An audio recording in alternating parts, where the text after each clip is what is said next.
Di ruang konferensi pers mewah Gedung Wijaya Group di pusat Jakarta, udara terasa berat oleh sorotan lampu kamera dan desas-desus para wartawan. Aisyah Wijaya, putri sulung dari keluarga konglomerat minyak sawit terbesar di Indonesia, berdiri di podium dengan tangan gemetar. Gaun putih sederhana yang dia kenakan seharusnya melambangkan kemurnian pernikahan yang akan diumumkan, tapi hari ini semuanya berubah. Ayahnya, Pak Wijaya, duduk di barisan depan dengan wajah tegang, ibunya menangis diam-diam, dan adik laki-lakinya, Raka, tersenyum tipis seolah sudah menanti momen ini. Hari ini kami akan mengumumkan pertunangan Aisyah dengan putra keluarga Sutanto, kata Mch dengan suara resmi. Tapi Aisyah mengambil mikrofon, napasnya tersengal. Ma, Bapak, Ibu saya tidak bisa melanjutkan pertunangan ini. Saya mencintai seorang wanita. Namanya Lila, dan saya memilih untuk jujur pada diri saya sendiri dan pada dunia. Ruangan langsung hening sesaat, lalu meledak. Kamera berderak, wartawan berteriak bertanya, apa ini berarti Anda lesbian, Bu Aisyah? Pak Wijaya bangkit berdiri, wajahnya memerah. Aisyah, apa yang kamu lakukan? Suaranya menggelegar, tapi putrinya tidak mundur. Lila, sekretaris pribadi Aisyah yang selama ini diam-diam menjadi kekasihnya, berdiri di sudut ruangan dengan mata berkaca-kaca. Mereka bertemu 2 tahun lalu saat Lila masuk sebagai pegawai biasa, tapi cinta mereka tumbuh dalam diam, di balik rapat-rapat malam dan perjalanan bisnis ke Bali. Aisyah selalu merasa terjebak antara cinta sejati dan kewajiban keluarga. Di Indonesia yang masih kental dengan nilai-nilai tradisional dan agama, pengakuan seperti ini bukan hanya skandal, tapi bom waktu. Dalam hitungan menit, berita menyebar ke media sosial. Saham Wijaya Group yang tadinya stabil di angka Rp12,500 langsung anjlok. Layar ponsel Aisyah dipenuhi notifikasi, saham turun 8% dalam 15 menit. Investor konservatif mulai menjual saham mereka, takut reputasi perusahaan tercemar. Aisyah merasa dunia runtuh, tapi juga lega. Selama ini dia hidup dalam kepura-puraan, bertemu Lila hanya di apartemen kecil di Kemang, menyembunyikan ciuman dan pelukan di balik tirai malam. Kini semuanya terbuka. Tapi harga yang harus dibayar segera terasa. Pak Wijaya menarik tangannya kasar di koridor, kamu menghancurkan keluarga ini. Apa kata orang? Apa kata mitra bisnis kita di Timur Tengah? Ibu Aisyah hanya menangis, anakku mengapa kamu memilih jalan yang sulit? Raka, adiknya yang selama ini iri pada posisi Aisyah sebagai calon pewaris, langsung mendekat. Kak, kamu gila. Ini kesempatan buat aku ambil alih. Aisyah pulang ke rumah mewah di Pondok Indah dengan hati hancur. Malam itu dia menelepon Lila.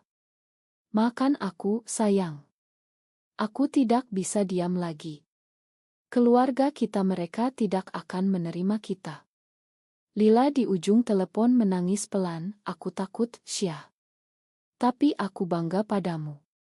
Kita akan hadapi bersama. Keesokan paginya, koran-koran nasional membuka halaman depan dengan judul Putri Konglomerat Umumkan Cinta Sesama Jenis di Konferensi Pers. Telepon rumah Wijaya tak henti berdering. Kerabat jauh menelepon, tetangga bergosip, bahkan masjid di kompleks perumahan mengumumkan khotbah tentang penyimpangan. Aisyah duduk di balkon, memandang sekeliling Jakarta yang berkilauan, tapi hatinya gelap. Apakah keberanian ini layak? Dia ingat masa kecilnya, ketika ayahnya mengajarinya bahwa keluarga adalah segalanya, bahwa pernikahan adalah kewajiban untuk memperkuat bisnis. Kini dia merasa seperti pengkhianat. Tapi di balik itu, ada api kecil yang menyala. Untuk pertama kalinya, dia merasa bebas. Saham terus turun sepanjang hari. Dari Rp12,500 menjadi Rp8,800. Pak Wijaya mengadakan rapat darurat di kantor pusat, wajahnya seperti batu. Kita harus putuskan hubungan dengan Aisyah. Dia bukan lagi bagian dari keluarga ini. Raka mengangguk setuju, tapi diam-diam dia sudah menghubungi investor untuk memposisikan dirinya sebagai pemimpin baru. Aisyah mendengar semuanya dari balik pintu, air matanya jatuh. Dia pulang ke apartemen Lila malam itu, memeluk kekasihnya erat. Aku takut kehilangan semuanya, Lila. Tapi aku takut lebih lagi kehilangan diriku sendiri. Lila mengusap rambutnya, kita punya satu sama lain. Itu cukup, kan? Tapi Aisyah tahu, itu belum cukup. Tekanan sosial mulai datang, akun media sosialnya dibanjiri hate comment, lesbian haram, kamu malu keluarga. Bahkan teman kuliahnya dulu mulai menjauh. Di Indonesia, cinta seperti ini bukan hanya urusan hati, tapi urusan keluarga, agama, dan bisnis. Aisyah merasa terjepit di antara dua dunia. Pagi harinya, berita semakin panas. Sebuah stasiun nasional mengundang pakar psikologi dan tokoh agama untuk membahas fenomenal di kalangan elite. Aisyah menolak wawancara, tapi keluarganya terpaksa mengeluarkan pernyataan resmi, kami menghormati keputusan pribadi, tapi ini bukan sikap resmi perusahaan. Saham turun lagi 12%. Investor asing mulai menarik diri, takut boikot dari kelompok konservatif. Aisyah duduk di meja kerja kecil di apartemen Lila, menatap layar laptop yang menunjukkan graik saham merah menyala. Aku menghancurkan warisan ayahku, gumamnya. Lila memeluknya dari belakang, tapi kamu menyelamatkan hatimu. Konflik dalam diri Aisyah semakin dalam. Dia mencintai Lila dengan seluruh jiwa, tapi cinta pada keluarga dan tanggung jawab sebagai pewaris membuatnya terbelah. Apakah dia egois? Apakah dia salah? Malam itu dia tidak bisa tidur, memutar ulang momen di podium, suara ayahnya yang marah, dan senyum tipis Raka yang penuh perhitungan. Seminggu berlalu sejak pengakuan itu, dan Jakarta seolah tidak lagi sama bagi Aisyah. Kantor pusat Wijaya Group kini terasa seperti medan perang. Pak Wijaya memanggil rapat keluarga di ruang rapat pribadi, pintu terkunci rapat. Kamu harus minta maaf di depan umum, Aisyah. Katakan itu hanya kesalahan, tekanan kerja, apa saja. Kita bisa putar balik ini sebelum terlambat. Suaranya dingin, tapi matanya penuh luka. Ibu Aisyah memegang tangannya, nak, pikirkan adikmu, pikirkan masa depan perusahaan. Kita sudah susah payah bangun ini dari nol. Raka duduk di seberang, tangannya bersedekap. Kak, kalau kakak mundur, aku siap ambil alih. Investor sudah hubungi aku. Aisyah merasa dadanya sesak. Dia tahu Raka selama ini iri, selalu merasa bayangan kakak perempuannya. Tapi sekarang pengakuannya memberi Raka senjata. Di luar ruangan, Lila menunggu di mobil dengan hati gelisah. Hubungan mereka kini terbuka, tapi juga rapuh. Lila berasal dari keluarga sederhana di Surabaya, ayahnya gurus, ibunya penjahit. Dia masuk Wijaya Group lewat tes biasa, bukan koneksi. Cinta mereka dimulai dari rapat malam, kopi hitam, dan obrolan panjang tentang mimpi. Lila selalu bilang, aku tidak mau jadi beban, Syah. Kalau keluargamu menolak, aku mundur. Tapi Aisyah menolak. Kamu adalah rumahku. Kini, Lila dipecat diam-diam oleh atas perintah Pak Wijaya. Ini demi kebaikan perusahaan, kata mereka. Aisyah marah, langsung konfrontasi ayahnya. Kamu tidak bisa lakukan itu. Lila tidak salah apa-apa. Pak Wijaya menatap dingin. Dia sudah merusak putriku. Itu cukup. Aisyah pulang ke apartemen dengan Lila, tapi berita baru datang, saham turun lagi ke 7,200 rupiah. Bank mulai menagih pinjaman proyek sawit di Kalimantan. Mitra bisnis di Malaysia mengirim email pembatalan kontrak. Kami tidak bisa kerjasama dengan perusahaan yang kontroversial, kata mereka. Tekanan sosial semakin berat. Tetangga di Pondok Indah mulai menghindari keluarga Wijaya.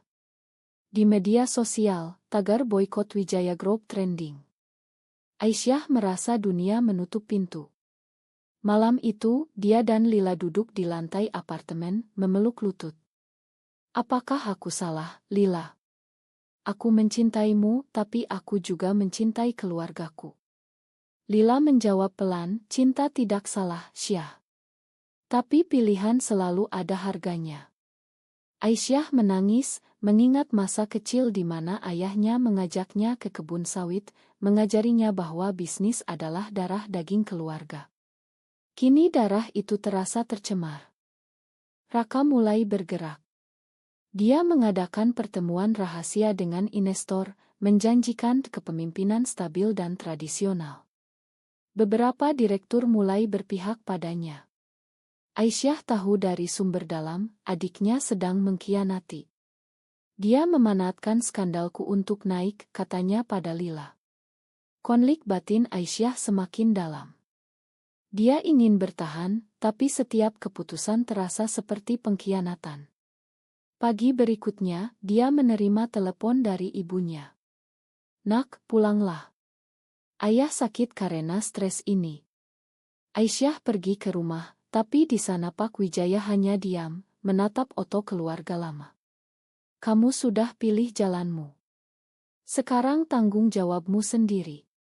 Kata-kata itu seperti pisau. Aisyah meninggalkan rumah dengan hati hancur, tapi tekadnya semakin kuat. Dia tidak akan mundur. Lila mendapat ancaman anonim di ponsel, jauhi Aisyah atau keluargamu di Surabaya yang kena. Aisyah panik, langsung hubungi polisi, tapi di Indonesia kasus seperti ini sering dianggap urusan pribadi. Mereka berdua merasa sendirian di tengah kota besar. Aisyah mulai mempertanyakan segalanya. Apakah kejujuran ini layak jika Lila terancam? Tapi Lila memeluknya erat. Kita lawan bersama. Saham stabil sementara di 7,000, tapi rumor merger dengan perusahaan lain mulai beredar. Aisyah tidak tahu bahwa twist besar sedang menanti, sesuatu yang bahkan dia sendiri tidak pernah bayangkan. 2 minggu setelah pengakuan, Aisyah resmi dikeluarkan dari posisi direktur utama.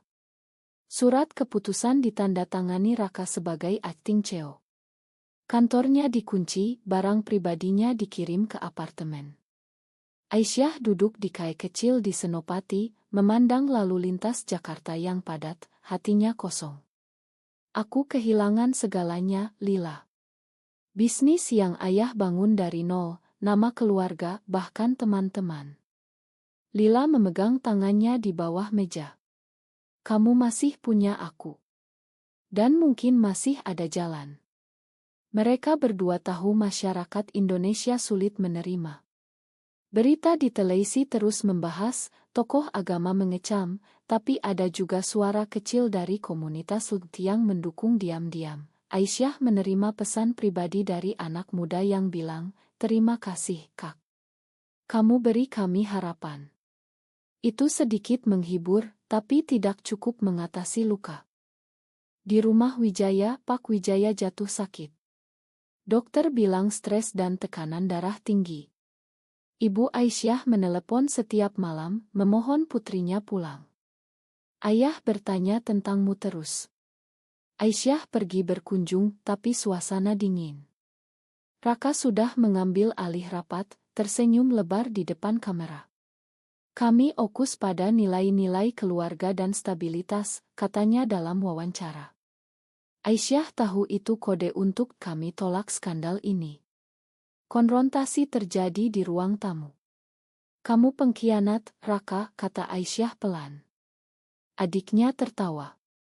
Kakak yang mulai dulu. Kamu pilih cinta daripada darah. Kata-kata itu menyakitkan karena benar. Aisyah merasa mual. Dia meninggalkan rumah dengan air mata, tapi kali ini ada kemarahan baru. Lila dan Aisyah pindah ke apartemen lebih kecil di Tebet untuk hemat.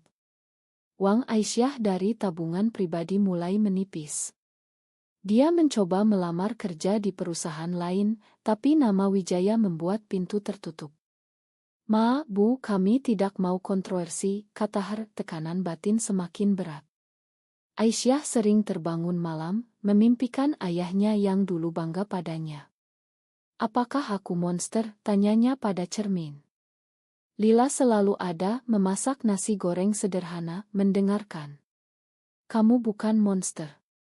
Kamu pemberani." Tapi Aisyah tahu pemberani pun bayar harga. Saham Wijaya stabil di genep 800, investor asing mundur total. Perusahaan mulai kehilangan kontrak ekspor. Raka panik diam-diam, tapi dia tutupi dengan senyum. Suatu malam, Aisyah mendapat email anonim. "Ada rahasia perusahaan yang ayahmu sembunyikan. Kalau kamu ingin tahu, temui aku besok di Taman Suropati." Dia ragu, tapi pergi. Di sana seorang mantan direktur keuangan menunggu. "Saham anjlok bukan hanya karena pengakuanmu, Nona. Ada korupsi internal yang Raka tutupi. Proyek sawit di Kalimantan ada masalah lingkungan besar, dan ayahmu bayar suap." Aisyah terkejut. Ini twist pertama. Dia pulang, cerita pada Lila. "Kalau aku ungkap ini, aku bisa hancurkan Raka, tapi juga hancurkan keluarga." Konflik moral semakin tajam. Apakah dia balas dendam atau diam? Lila bilang, "Kamu harus pilih apa yang benar, bukan apa yang mudah." Aisyah mulai menyelidiki sendiri. Dia hubungi teman lama di kantor, kumpulkan bukti. Tapi setiap langkah terasa seperti pengkhianatan baru. Ibu menelepon lagi, ayah semakin buruk. "Pulanglah, Nak." Aisyah pergi, tapi di rumah, Raka sudah menunggu dengan pengacara. "Kalau kakak terus ganggu, kami akan tuntut atas nama perusahaan." Ancaman terbuka. Aisyah keluar dengan tangan dingin. Di mobil, dia menangis. "Aku lelah, Lila. Tapi aku tidak bisa berhenti." Cinta mereka semakin kuat di tengah badai, tapi juga diuji. Lila mulai ragu, "Mungkin aku yang bikin kamu menderita." Aisyah memeluknya. "Kamu yang selamatkan aku." Bukti korupsi semakin kuat di tangan Aisyah. Dokumen-dokumen yang dia dapatkan dari sumber dalam menunjukkan bahwa Raka terlibat dalam suap proyek lingkungan. Saham masih rendah, perusahaan mulai goyah. Aisyah menghadapi dilema besar, ungkap ke media dan hancurkan adiknya, atau diam dan biarkan keluarga runtuh pelan-pelan. "Ini bukan balas dendam," katanya pada Lila di dapur kecil mereka. "Ini tentang keadilan." Tapi Lila khawatir. "Kalau kamu lakukan, keluargamu akan benci selamanya." Konfrontasi dengan Raka terjadi di kai dekat kantor. "Kamu tahu rahasianya, Raka? Hentikan sebelum terlambat." Adiknya tertawa sinis. "Kakak yang bawa skandal. Sekarang kakak mau selamatkan." Terlambat. Pak Wijaya dirawat di rumah sakit. Aisyah mengunjungi, duduk di samping tempat tidur. Ayahnya lemah, tapi matanya masih tajam. "Kamu masih anakku. Tapi kamu sudah pilih jalan." Aisyah menangis. "Aku pilih jujur, Ayah. Bukan untuk sakiti." Di luar kamar, ibunya memeluknya. "Makan kami, Nak. Kami takut kehilangan muka." Tekanan keluarga membuat Aisyah goyah. Dia hampir mundur, tapi Lila ingatkan, "Kamu sudah terlalu jauh untuk mundur." Mereka berdua pergi ke Pantai Anyer akhir pekan, mencoba istirahat. Di sana, di bawah bintang, Aisyah berbisik, "Aku ingin masa depan kita, Lila. Tapi masa lalu masih tarik aku." Cinta mereka murni, penuh pengertian, tapi dunia luar terus menekan. Kembali ke Jakarta, berita korupsi bocor ke media kecil. Saham turun lagi, tapi kali ini bukan karena Aisyah. Raka panik, hubungi kakaknya. Kak, tolong. Kita selesaikan dalam keluarga. Aisyah tolak. Kamu yang mulai pengkhianatan. Konflik semakin panas. Investor baru muncul diam-diam, seorang pengusaha Eropa yang fokus pada bisnis berkelanjutan. Dia hubungi Aisyah langsung. Kami suka keberanian Anda. Kami ingin investasi, tapi dengan syarat transparansi. Ini awal twist. Aisyah tidak tahu bahwa pengusaha itu sudah pantau sejak pengakuan pertamanya. Di rumah sakit, Pak Wijaya sadar. Dia panggil Aisyah. Mungkin aku salah. Tapi jangan hancurkan adikmu. Aisyah janji akan pertimbangkan. Tapi bukti sudah di tangan pengacara. Tekanan batin mencapai puncak. Aisyah tidur gelisah, mimpi buruk tentang keluarga yang tercerai-berai. Lila di sisinya, kita hadapi apapun. Saham Wijaya kini di 5,500, terendah sepanjang sejarah.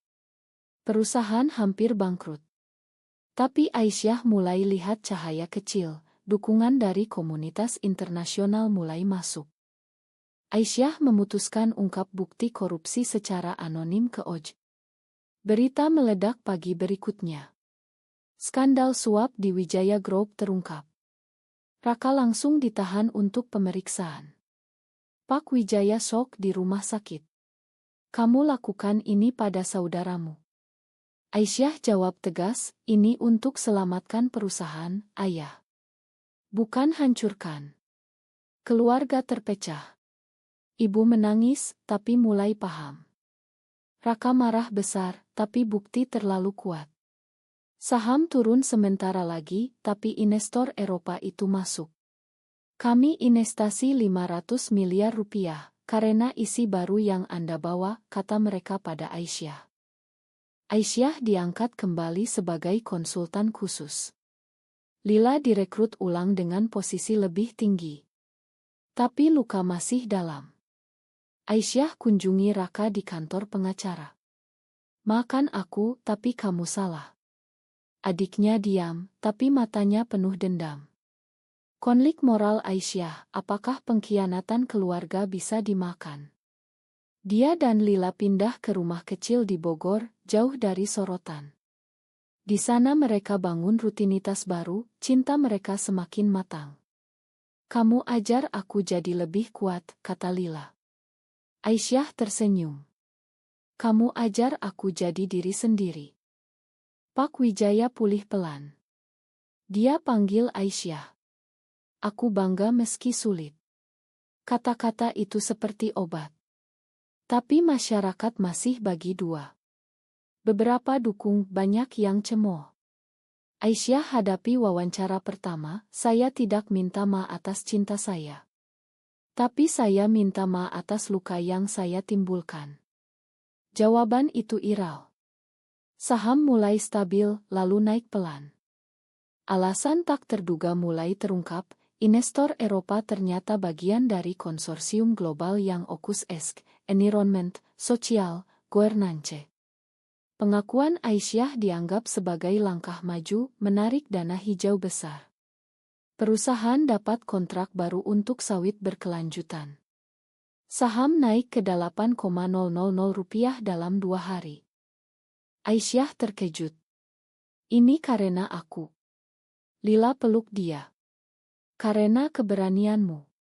Tapi twist sesungguhnya baru datang. Saham Wijaya Group terus melonjak. Dalam sebulan, dari 5,500 ke 14,200 rupiah. Pasar heboh. Berita utama, pengakuan lesbian putri konglomerat justru selamatkan perusahaan. Alasan tak terduga terungkap sepenuhnya, investor Eropa itu ternyata sudah rencanakan investasi sejak lama, tapi menunggu momen demodernisasi. Pengakuan Aisyah menjadi sinyal bahwa perusahaan siap berubah, menarik dana dari dana pensiun Eropa yang tolak bisnis korup. Plus, proyek sawit berkelanjutan yang dulu disembunyikan Raka kini diakui dapat sertifikasi internasional. Aisyah bukan hanya selamatkan perusahaan, tapi tingkatkan nilainya. Pak Wijaya pulih total, panggil keluarga besar. Aisyah, kamu pewaris yang sebenarnya. Raka diam, menerima hukuman ringan. Aisyah dan Lila resmi diakui, meski pelan. Mereka nikah sipil di Belanda, tapi di Indonesia tetap diam-diam. Aisyah berdiri di podium lagi, kali ini untuk umumkan isi baru perusahaan, inklusi dan berkelanjutan. Cinta tidak pilih gender. Bisnis harus pilih kebenaran. Aplaus campur aduk, tapi saham terus naik. Di balkon rumah baru mereka di Bogor, Aisyah peluk Lila. Harga yang kita bayar mahal, tapi hasilnya layak. Lila tersenyum. Kita bangun masa depan baru. Keluarga pelan terima, masyarakat mulai debat terbuka tentang cinta dan pilihan. Aisyah tahu perjuangan belum selesai, tapi dia sudah bangun. Apakah keberanian untuk mencintai siapapun yang kita pilih selalu layak dibayar dengan segala risiko, atau ada batas di mana keluarga dan masyarakat harus diutamakan?